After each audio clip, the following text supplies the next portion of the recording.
This particular image stood out because it has a huge amount of imposing sky above a tiny little building that really gives you a sense of the scale of the storm that was moving overhead. And there's some really interesting imagery inside the clouds in the sky that we started looking at and seeing faces and all kinds of neat things going on in there. I think the photo has a great sense of timing in terms of dusk to dawn.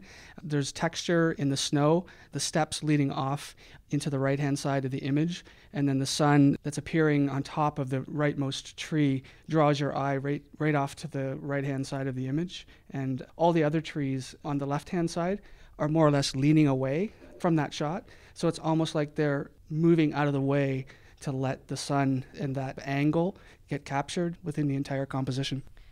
This is our first time ever doing a smartphone category. More people are taking great photos with their phones, and sometimes you don't have time to set up and do a great shot, with a really good professional camera. So for this winning image, it just shows you right away that possibly this person just pulled their phone out and took a photo of everybody poolside, and it looks like a hot summer day. There's so many people. There's just so much going on. It's people watching in a photo.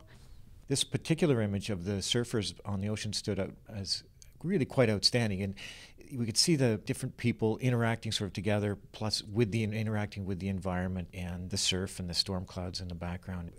Looking from foreground to background, there's a band in a very bright light, and then there's a band of dark, and then there's another band of bright light with the surfers in the ocean, and then a very dark clouds in the background. And that sort of series or change of tonality as you go through the image from forward to back, I think it gives the image a really nice sense of depth. I think what made this photo stand out is that a lot of the other ones were based in a more of a landscape format, whereas this one, you're zooming in on the content and you're really getting that sense of transition.